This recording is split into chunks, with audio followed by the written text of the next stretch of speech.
Well, hey friends, happy Thanksgiving. Is it before Thanksgiving or after? You tell me. I have no idea. It doesn't really matter. Every day is a golden day.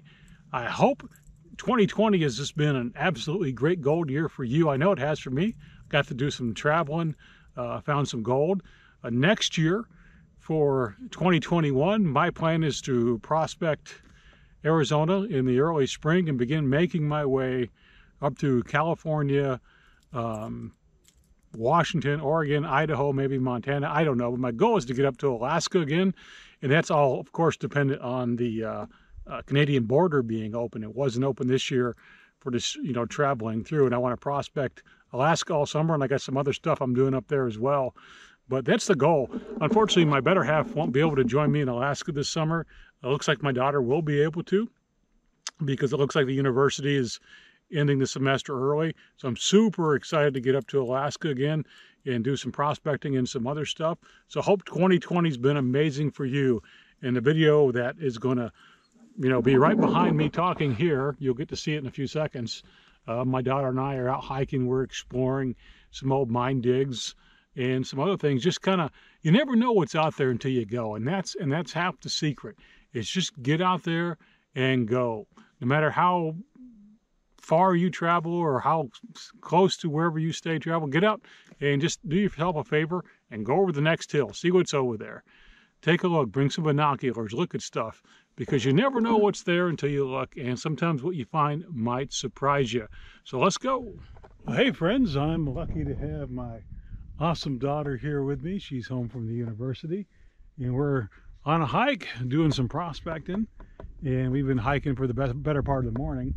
Came across this cactus here. It's really cool. It's dead. It's absolutely huge. Starts down here all the way up. Look at that. That is one big cactus.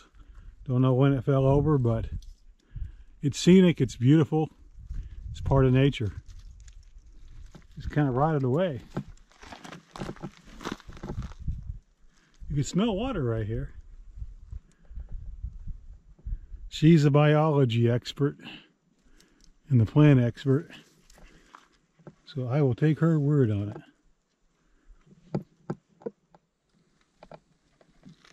Here's something really pretty. Triplet cactuses growing together. Look at that. How beautiful is that? That is just awesome. Is it 4? Yeah, there's 4. There's actually 4, you're right. Absolutely beautiful. Gotta love our native cactus. Want a drink, girl? Want a drink? You're so beautiful. That's a good girl. I'm just going to kind of pour it high because I don't want her licking my bottle.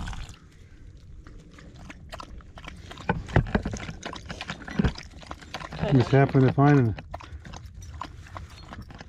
The nails are still in it. Watch out, watch out. Like perfect condition. Pretty amazing. Where did Maya go? Such a good girl. Well, hey friends. We're going to talk about coil depth. Look at this beautiful gold here. Look at that. Isn't that just beautiful? It's amazing, beautiful gold.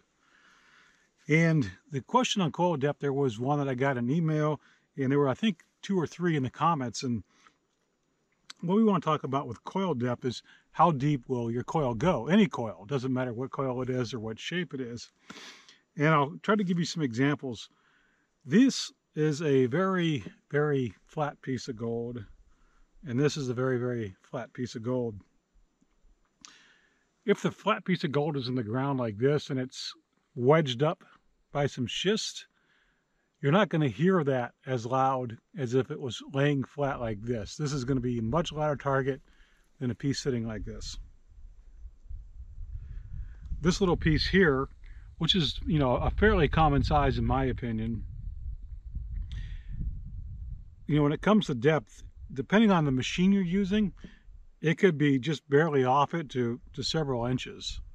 And then a bigger piece like this is, nice big 16 gram piece. I found this with my GPZ 7000.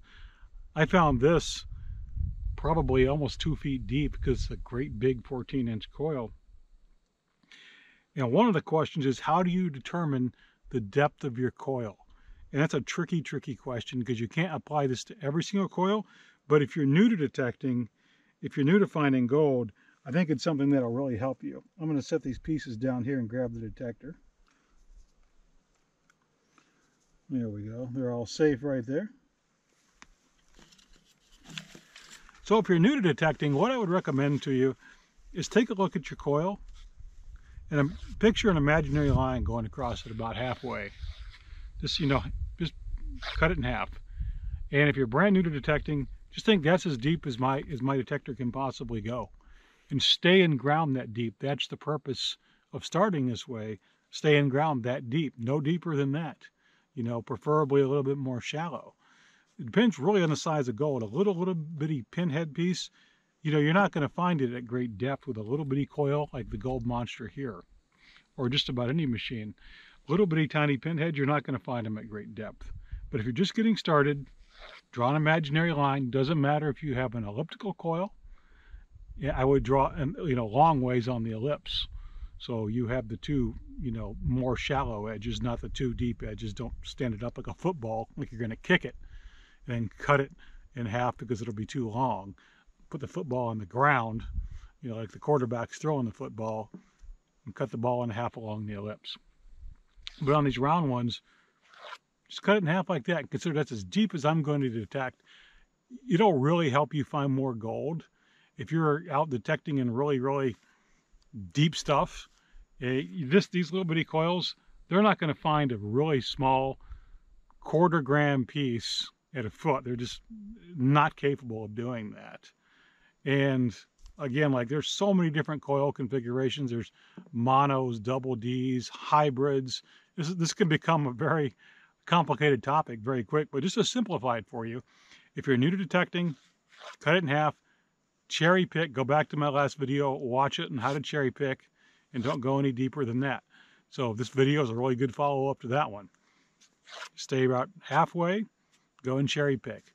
Learn to find targets. Doesn't matter if you're finding gold or lead or whatever it is that you're finding, but learn to find targets.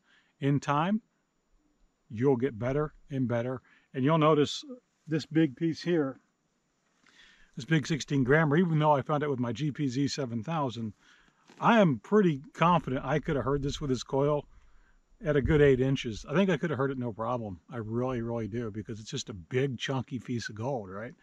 So something super small, like the little tiny one I showed you earlier, you're not going to hear that at 8 inches. You might hear that at an inch, inch and a half, maybe 2. It all depends on how it's facing. You know, if it's tilted up on edge, you might not hear it when it's flat. So notice that as you dig targets. It can be a good habit. If you can get a brush, a blow tube, whatever, and as you detect and you're getting your targets, notice how they're sitting in situ, especially if they're on bedrock. It can be kind of hard if they're falling down in overburden, but notice how loud was the sound. Was the sound louder when the nugget was flat, or the piece of metal was flat, or whatever it is you were finding? Or look at those ones that are up on the edge. Were they a little bit more silent? So I hope these tips really help you get out there and find a lot more gold. Go back and watch the cherry picking video. So I'll show you this gold one more time. Maya and my daughter are taking a well-deserved rest. We've been out exploring, prospecting. Look at that. That's just amazingly beautiful gold. You can find this stuff too. Just start with the basics. Don't overthink it. Be happy with small successes. Go out with a mindset of, I'm just going to have a great day whether I find gold or not. And quick enough, you'll start finding gold. When you find your first one, you'll start finding more really quick. I'm standing in an old dig, old-timer dig. See, there's a lot of pegmatite and maybe some feldspar in here, and right behind Maya, there's more of this, you know, reddish kind of rock. And I'm not sure if it was gold they were looking for. It doesn't appear to be, but yeah, it's one of these cool things that you can kind of find if you go out exploring. You just never know what you're going to come across. Or maybe there is gold in there, and Maya's hiding it. That's what she's doing. She's hiding it from us.